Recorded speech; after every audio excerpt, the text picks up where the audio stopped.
Most people in Africa are living lives funded by immigrants abroad. Let's discuss that, shall we?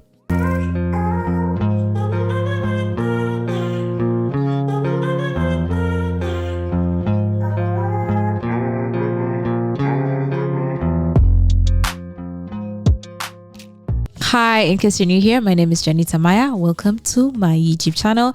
I will give you this moment to please subscribe, because if you haven't subscribed, I do not know what you're waiting for, because you are missing out on everything that is African, everything that is happening on the African continent, and so much more. So stay tuned and subscribe. Now, recently, Elsa Majimbo shook the internet, my dears, and she had this clip that was going viral, and she was saying, you know what, she is done sending money back home. People back home are lazy. She is not her father, and they can fund their lifestyles. And that got the internet talking. You know, sure, it has viral moments, so this wasn't new for her. But I do want to comment on that. I do want to comment about this whole thing of immigrants funding lifestyles for most Africans back here on the continent. I will be specific and speak on my country, Uganda, and tell you guys from what I've seen. So here's the scenario. I went to school with this lovely girl, right?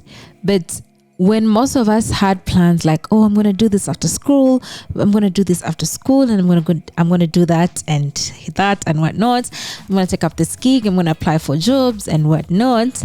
This girl, her thing was, hey, I have relatives abroad. I'm not stressing like you lot. You can suffer how you want. I am covered.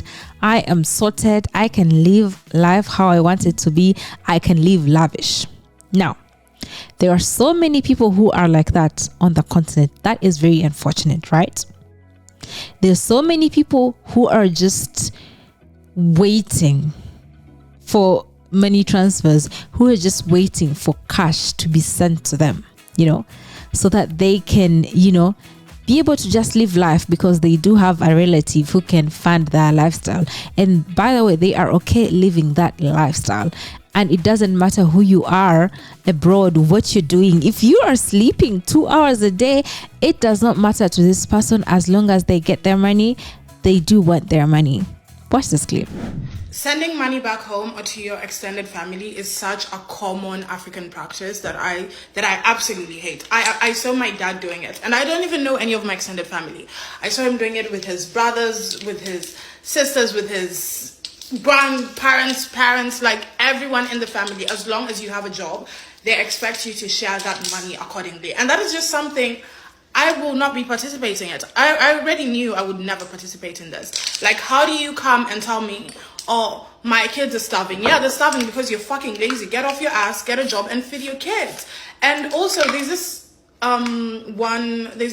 one like extended family member of ours, and she used to ask my dad for money, and she texted me and she asks me for money.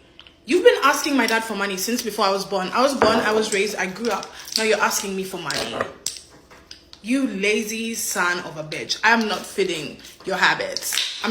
Clearly you're too lazy to be alive. I will let you starve. The fuck?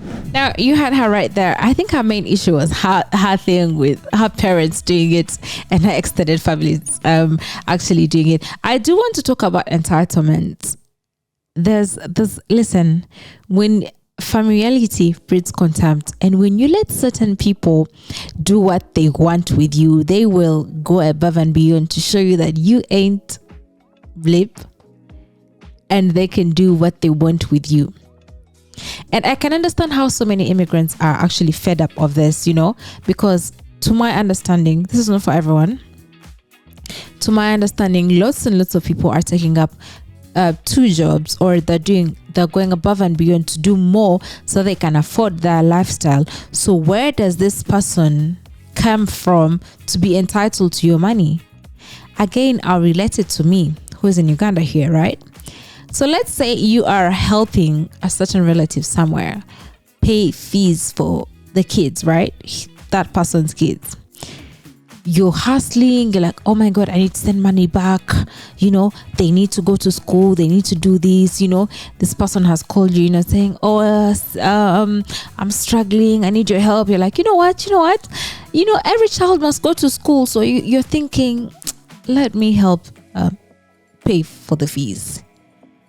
And then you find out that while you are struggling and toiling to pay for the fees, the relatives that you're struggling for are shacking up and giving birth to more babies. They're shacking up and giving birth to more kids.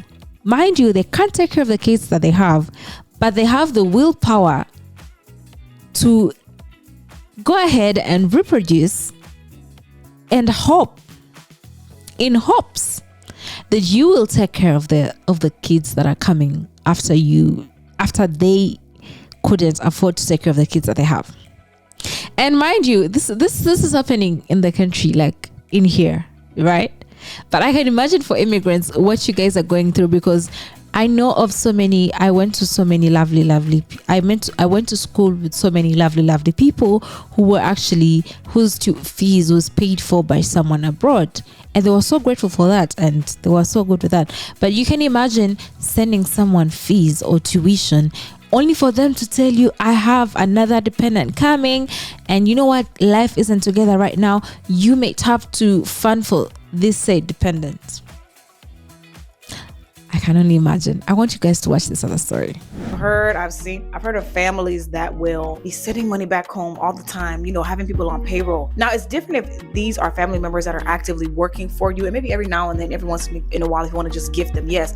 But to be sending money monthly to people and they feel like they're obligated to you, and they feel like it's your obligation to send them money just because you're abroad, I'm not with that. You heard this lovely lady. That clip is from Beverly at Daisy on YouTube, so please check her out. It will be in the description. She talks about having people on payroll. Now, it's so funny to me because, like, when you have people on payroll and you have to like pay them every end of month or something, it's just like it's a huge responsibility. By the way, shout out to everyone who has like people on payroll. It is not easy. The pressure you are under to make sure you agree to the agreed terms that you and this person have, it's intense. But imagine having people on payroll who do a certain piece of work for you and they're paid, and imagine people on payroll because they're just entitled to your money and they'll get the money. Can you imagine those two scenarios? Imagine what people have to go through day in, day out there, just for someone to come up and say, hey, I am on your payroll. The entitlement. And you know what, this has to stop. Actually, I know some people might say, oh, this is a bit rude, there's no need to call people lazy or entitled or this or that, but you have to understand that some people are comfortable with lifestyles that are funded. Some people are comfortable with being kept.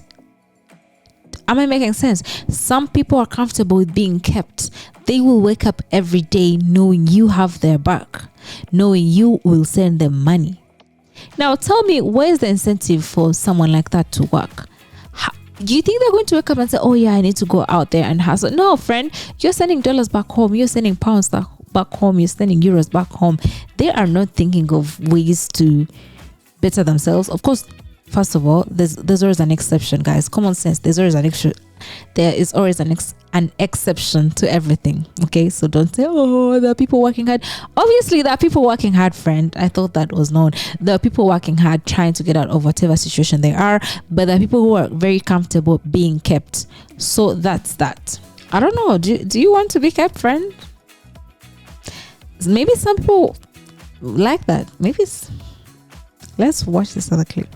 So there's a video circulating by a young lady, and she's talking about how most of us are no longer going to be sending money back home, and she's basically saying how we're speaking from a point of privilege and how we are losing our sense of community by doing so, in addition to some other points. She turned her stitches off, but I want to share my perspective.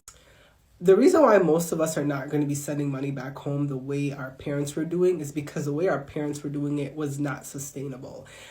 It's not wrong to have a need, but it is not practical to rely on somebody to fund your life. Now, I'll always say this, when it comes to education and like medical needs, I am more than willing to, finance a family member if my finances can accommodate it. When it comes to health and education, I can do it. particularly education. Why? Because if I'm investing in somebody's education, I know that at a point they will be able to, support themselves and get a job. So the end goal is gonna help their own financial freedom. They're not gonna remain dependent on me for the rest of their life. But what is happening, and as we've seen from our parents, is that they keep sending money back home to people who are just waiting for our parents' money to be able to live life. That is just not appropriate. And let's think about it even critically. If you're to calculate the money that African parents have been sending back home versus the amount of money they're putting in their own children's education fund to go to college, yeah, crickets. There are certain things that just don't make sense. And I think that this generation of Africans, we're learning, or even immigrants, we're learning how to have boundaries. You cannot give somebody else life at the expense of your own. It's just not going to work. Basically, don't give a man a fish. Teach him how to fish so he can be independent. And I think that's what the scary part is. The people receiving money back home are not interested in becoming financially independent. They are more excited at the prospect of having somebody fund their lifestyle. That is not healthy. And I think that us saying no is completely in our right, because again, you are having African parents sending thousands of dollars back home to family members, yet their own kids they don't even have a college fund for. Talk to any financial advisor and they're going to tell you that you don't have wisdom. You are financially illiterate by doing so. All in all, we are having boundaries, and that is going to annoy the people who want to be dependent on us, and that's not our problem. So you've watched that clip. I liked when she said, that whole I feel like every immigrant watching this, or people in the African diaspora, people abroad, or wherever it is that they are, I think you guys need to, if you decide to help someone, you'd rather teach someone how to fish than just keep giving them the fish. Because if you keep giving them the fish, they're going to keep expecting said fish from you. And what will you do then? What will you do then when all the expectations are, hey, this person will provide, but if you say, okay, you know what, I've decided to help you, but I'm going to show you the way. I have someone in my life at the beginning of my work life who stepped in and said, let me show you how this is done. And I am forever grateful to that person. Even before I started working the big jobs, right out of campus, fresh like this, I'm forever grateful to that person, because he could have easily said, you know what, here's some fish, eat something. But he said no. He's like, here's how you do this, and then gave me access to his contacts, gave me access to his lawyers, gave me access to so many things that I didn't think I could be able to get at a certain point in my life. But because of something small like that, I was so grateful. I said, God bless you. Listen, I thanked him because I understood the importance of someone teaching you how to fish. Because that meant I didn't have to call on him for every small thing. That meant that I could do certain things on my own without running back to him every single time. So be a fish teacher. Teach people how to fish. Don't be a fish monger. Don't give people fish just like that. Think about it. Think about it, friend. Sustainability. Let's think about it. Let's watch this other clip. If you want to send me money, send me $30,000. I'm actually at a point where I'm starting to think that people back home have a lot of money, but they just pretend. Because the kind of money that people ask for back home, I'm from Congo, by the way. This video reminded me of one incident where a family member of mine was getting married, and he messaged me saying that, I'm getting married and I'm looking for contributions and so financial contribution. Now I'm thinking to myself, I'm like, oh, sure. I mean, if I can send, I can send $50, and I know that $50 is a lot of money there back home. I could even send less than that. I could send $20. It's still a lot of money back in Congo, back at home. Before I could even reply to this, my family member, he messages me saying, if you can send even $150, it will really help. Even 150. Here I am, I'm a student in a new country. I don't have a job yet. You know, there is rent to pay, there is bills to pay. But this, my family member is telling me that if I can send even $150, even $150, it would help him.